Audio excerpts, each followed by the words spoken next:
mon mari est irlandais, est éleveur et moi j'adore, moi je voulais être vétérinaire donc je suis arrivée ici, j'étais comme un poisson dans l'eau. J'adore les moutons, j'adore la nature, j'adore vivre à la campagne. Mon mari s'occupe de presque tout. On a des vaches allaitantes, donc les vaches allaitantes sont des vaches qui élèvent leurs veaux. On a 150 brebis et donc voilà, les agneaux, ça ces petits agneaux c'est mes bébés, c'est mes petits agneaux que j'élève au biberon au départ et puis ensuite au seau. Donc en général ce sont des triplés ou on a eu deux brebis ont eu des quadruplés aussi cette année.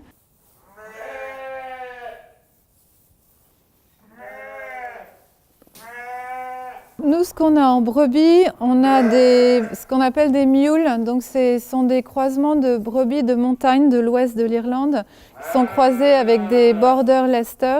Des brebis très rustiques avec beaucoup de laine et que nous, on va croiser avec d'une part des Suffolk. Donc, les Suffolk sont les têtes noires. Là. Donc, ça, c'est pour produire nos agnelles.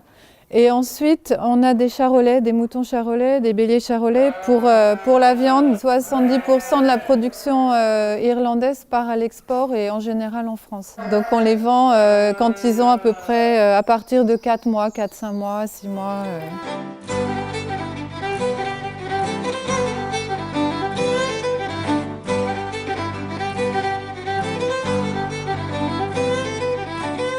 Pour la région, c'est assez typique d'avoir un troupeau de vaches. On a beaucoup d'angus, des shorthorn aussi, donc ça c'est en mer. Et en Perse, c'est du charolais aussi. Les veaux sont élevés au lait de leur mère, donc avec leur mère, et ils partent au pré après quelques jours dans l'étable. Ils partent tout de suite au pré, donc à l'herbe.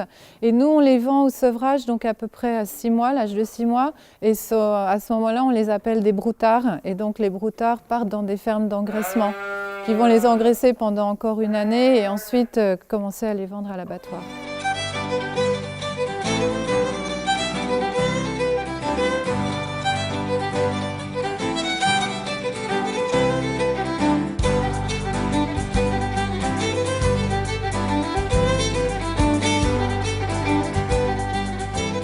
J'adore l'Irlande, j'adore la campagne. Les Irlandais sont des gens absolument charmants et on est tout de suite très bien accueillis en Irlande. Donc, et la vie est très facile, en fait, il n'y a pas du tout de formalité. Les gens sont très nature, en fait, en Irlande. Donc on n'a pas tout ce qu'il y a en France, formalité, les règles de politesse, les règles de convenance.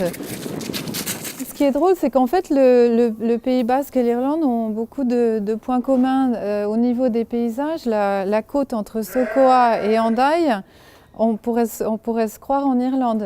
Cette falaise sauvage, abrupte sur la mer, il y a des paysages comme ça sur les côtes irlandaises. Beaucoup cette verdure aussi. Donc on a le même climat aussi atlantique, donc il fait toujours plus chaud dans le Pays Basque quand même. Mais ici on a le même climat atlantique, marin, du vent, de la pluie. Et donc beaucoup d'herbes, c'est toujours très vert. L'Irlande est, en mai, au mois de mai, c'est incroyable, l'herbe est fluorescente. Voilà, donc en fait c'est vraiment un pays d'élevage. J'espère qu'il n'y a pas trop, je sais pas, ça va bien que Alors à côté, j'enseigne, donc je donne des cours particuliers à la maison, je donne des cours en école primaire de français. J'enseigne à des élèves du secondaire aussi pour la préparation au bac. Et donc ça c'est l'hiver, et l'été j'organise ce qu'on appelle des summer camps en Irlande. Ce sont des colonies de vacances en fait ici à la maison. Donc au départ c'était pour des Irlandais qui voulaient apprendre le français, et en fait maintenant j'ai des summer camps qui sont pour les Irlandais et les jeunes Français, donc des enfants qui ont entre 8 et 12 ans. Ils apprennent chacun leur langue en faisant des activités naturellement en fait. Donc le matin on cuisine, ensuite ils font des jeux dans le jardin, on apprend du vocabulaire en jouant. Et puis voilà, donc ça se passe bien. C'est ma 5e ou 6e année cet été, et cet été je vais avoir justement des jeunes Français qui vont rester aussi avec des Irlandais à la maison.